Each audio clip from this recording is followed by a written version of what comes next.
to make the move. He'll get past Jimmy Johnson. And now, falling back just a bit in that inside line, the 17 of Ricky Stenhouse Jr. Look at the hands on A.J. Allmendinger. Up in the air goes the 42 of Kyle Larson. Caution comes out. And another contact. Matt Kenseth hits. The one of Jamie McMurray flying down pit road.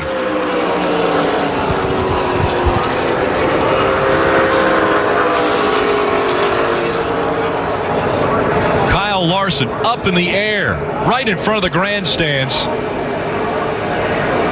See him removing the steering wheel. A lot of damage to Kurt Busch's 41. We're done. Big disappointment. Daytona 500 winner, hoping to come back and defend. Take a look. This is what happened to the 42.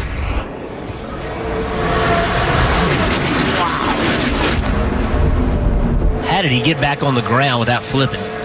See right here, he gets down low. The 17 of Ricky Stenhouse tries to fill the upper lane. The 42 tries to block. And as you said, the 42 was destined to go airborne. The roof flaps deployed, setting the 42 back on the ground. And as that happened, the 41 of Kurt Busch crossed the tri-oval, took a hard hit. This is another great action shot right here. Watch this 42. Hits the wall, then gets pushed into the air by the 17. You see the roof flap open. The car sets back on the ground. The 21 of Blaney, he's in the brakes, just nothing you can do. Remember, Matt Kenseth, Casey Kane, it got shuffled back. They got behind this wreck. Matt Kenseth did not get through it. Casey Kane did. The 41 of Kurt Busch also came back across the racetrack. He hit it very hard into the safer barrier.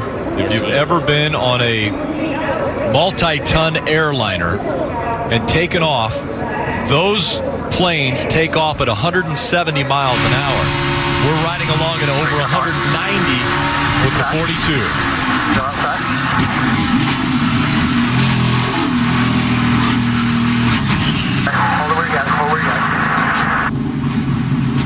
His hands off the wheel for 90% of that.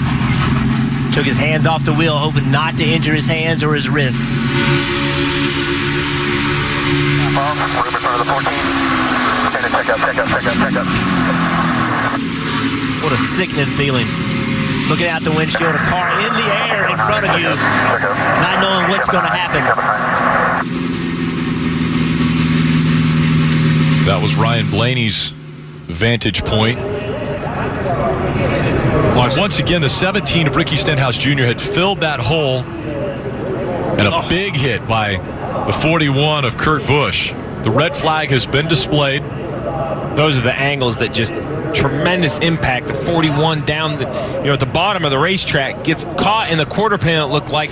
You see him down there on the bottom. The action starts happening on the outside. Then the 41 gets clipped, turns right, up the wall. Sure, one car came up, the other car came down. It's hard for me to see when it first starts. We always want to point fingers right here. They got together, but I mean, it's simple to me that I think Ricky Stenhouse has committed to the top. I think Kyle Larson was a lane down. He either did not know or thought he could protect against the 17. If I use the wall as a reference, the 17 is running straight. It's the 42 moving to the right, gets onto his bumper. But that's what you do. It's 6 to go at Daytona. You have to protect. You have to be aggressive. If the 42 can squeeze the 17 and perhaps get him to crack out of the throttle, he'll have a run down the front straightaway. I think it's important to note, though, when these cars are that close, inches apart from side to side, these cars don't track straight. When you get beside another car, it can push your car away. Sometimes it can pull it to it. So sometimes you have no wheel input whatsoever. You get into the guy in front of you. I just think that's close racing late in the race. I agree with you. Stenhouse never moves. He's perfectly straight here.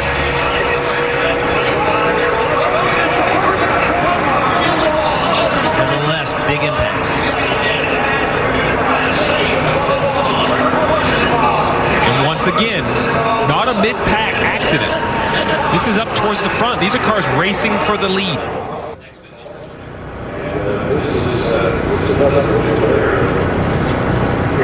Up in the air. It's not the first time for Kyle Larson at Daytona where he has been up in the air in a car. If we go back to 2013 in Xfinity Series, Kyle Larson up into the fence.